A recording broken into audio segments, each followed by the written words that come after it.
in 1968, Apollo 8 went to the moon.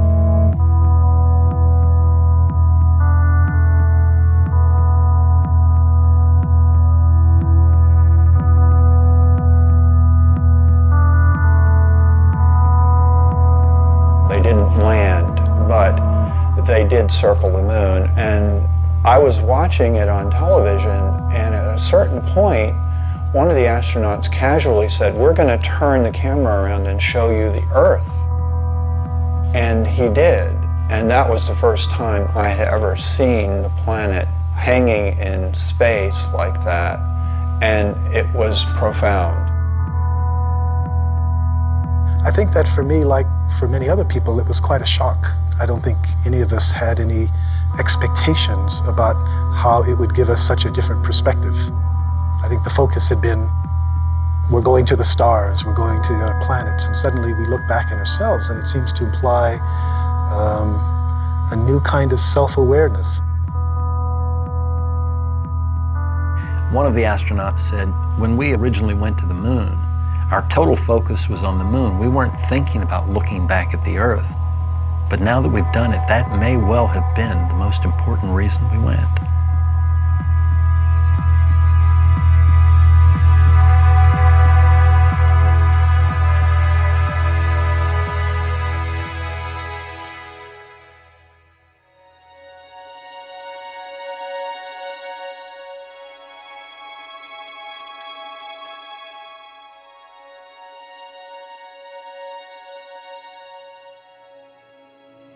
Oh, golly, I remember going through launch, which is an overwhelming experience.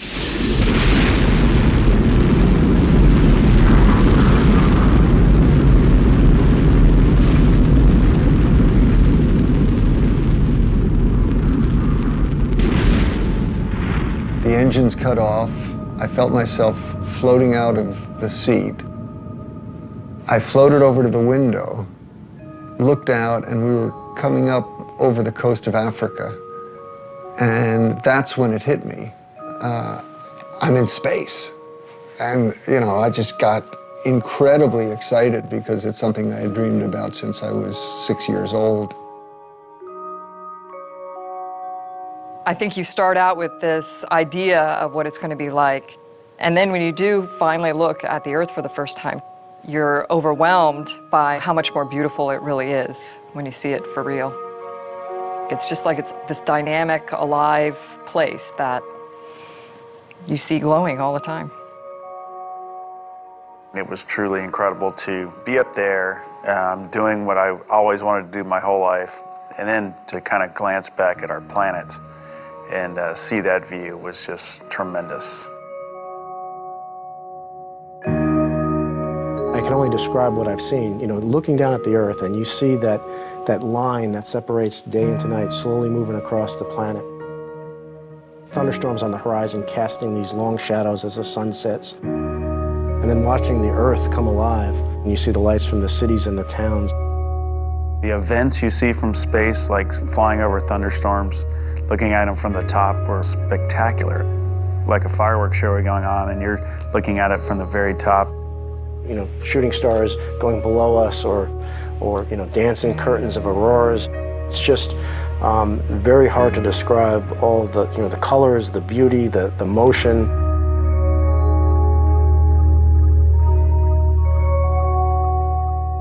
My job as lunar module pilot was to be responsible for the lunar module itself and responsible for the science on the moon. So when we started home, I had a little more time to look out the window than the other guys because most of my responsibilities were completed. We were in a particular mode called the barbecue mode. So we were flying like this and rotating like that.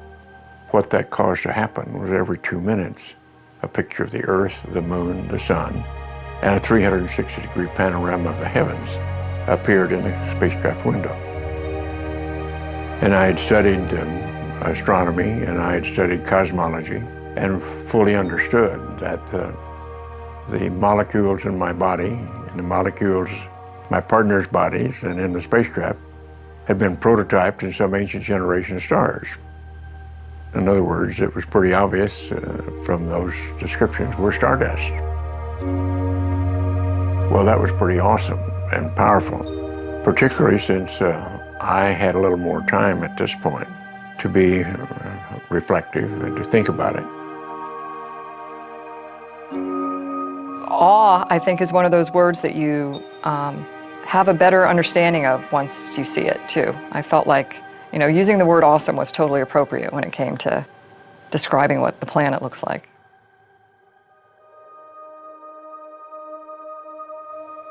To have that experience of awe is, at least for the moment, to let go of yourself, to transcend the sense of separation. So it's not just that they were experiencing something other than them, but that they were at some very deep level integrating, realizing their interconnectedness with that beautiful blue-green ball. And this is why the astronauts, particularly in the International Space Station, often say that much of their free time is filled with what they call Earth gazing, just staring out at the Earth.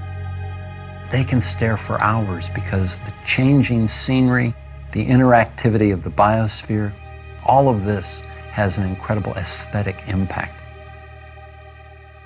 The beauty of seeing Earth as a planet as opposed to being down here among it is a wonderful experience to then start to get into what we call the big picture effect or the overview effect. I was flying cross country from the East Coast to the West Coast in the 1970s.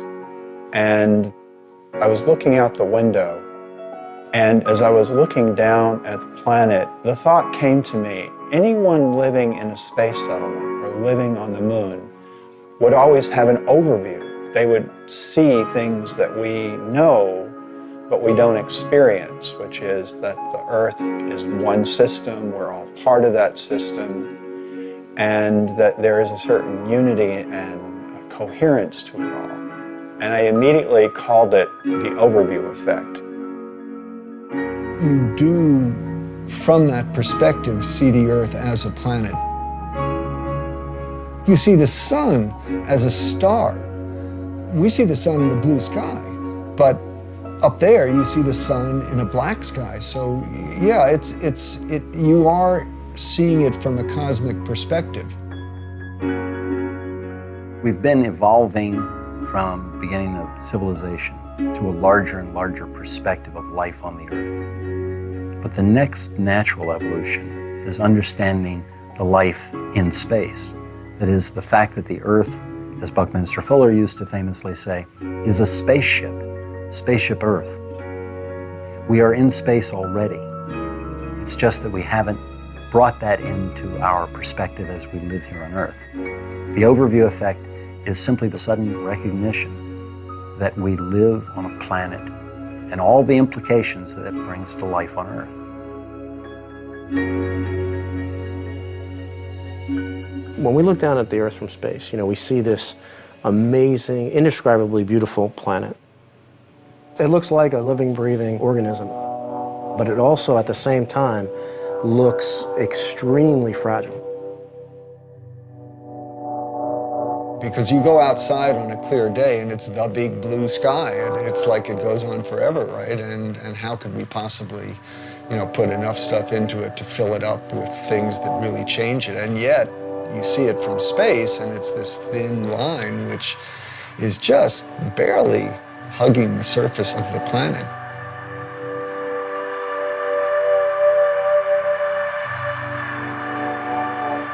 Anybody else who's ever gone to space says the same thing, because it really is striking and it's really sobering to see this paper-thin layer and to realize that that little paper-thin layer is all that protects every living thing on Earth from death, basically, from the harshness of space. There's this very poetic concept that a lot of people express, that there are no boundaries from space. And I've heard a lot of my astronaut colleagues say that. Unfortunately, it's not true. You do see boundaries. They're mostly the result of human impact. You can see erosion, clear cutting of forests, and You know, it's a long litany of environmental impact that we've had on our planet, and that's something which, when you see it from a cosmic perspective, makes you really appreciate the concept of spaceship Earth, and that we're all here together.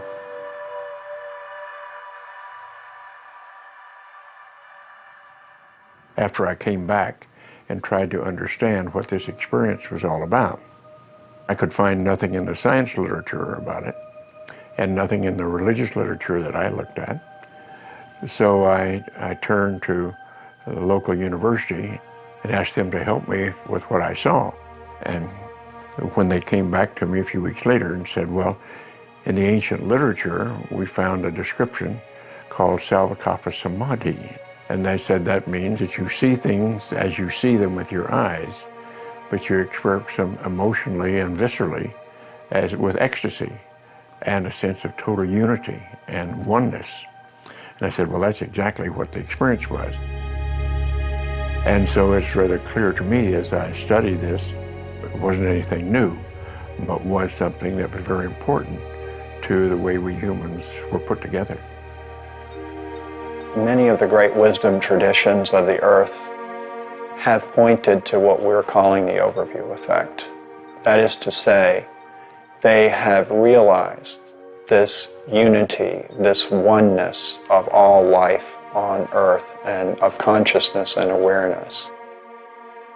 Within the Western tradition, I think it's quite new and quite shocking because there's been much more of a sense of separation.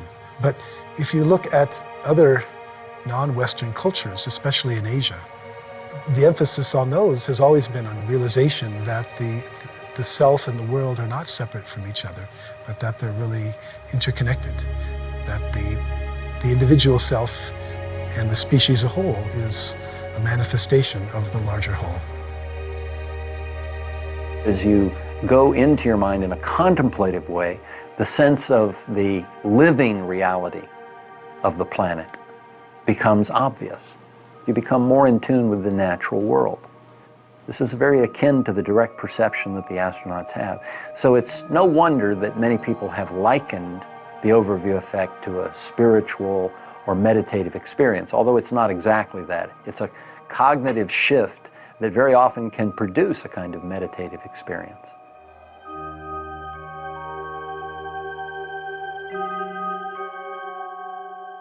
I'm sure we all interpret it somewhat differently. I know some of the fellows go right to a religious explanation. I didn't. I went to more science explanation. And I think all that's wonderful. That's what it takes to build a civilization.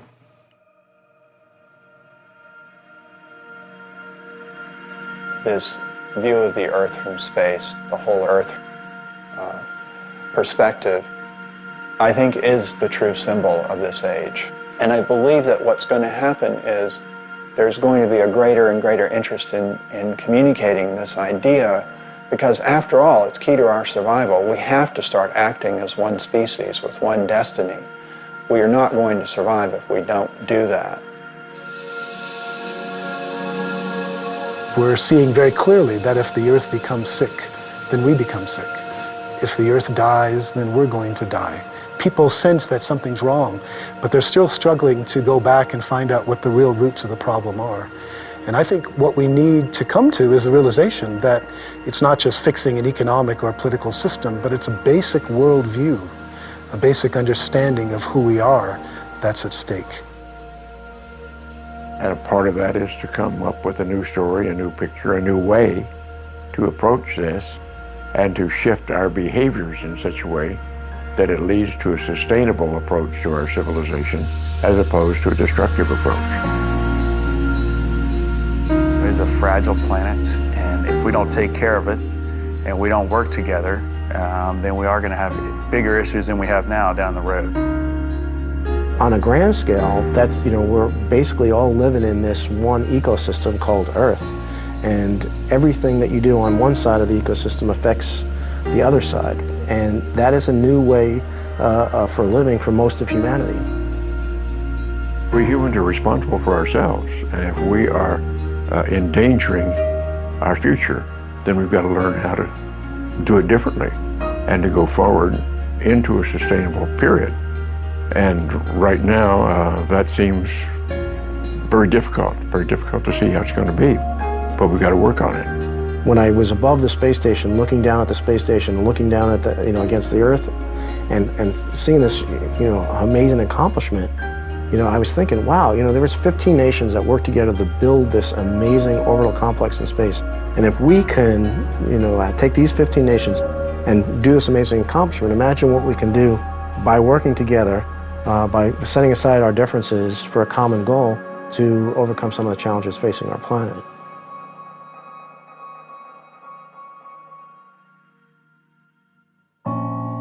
We have this connection to Earth. I mean, it's our home. And I don't know how you can come back and not, in some way be changed. It may be subtle. You see differences in, different people and the just general response when they come back from space. But I think collectively, everybody has that emblazoned on their memories, the way the planet looks. You can't take that lightly. It really, you realize that you've been blessed by the opportunity to see that. It really does look like this beautiful oasis out in the middle of nothingness. If you have a chance for your eyes to adjust and you can actually see the stars in the Milky Way, it's this oasis against the backdrop of infinity, of this just, enormous universe behind it. And it's, really a very moving experience to be able to see that with your eyes.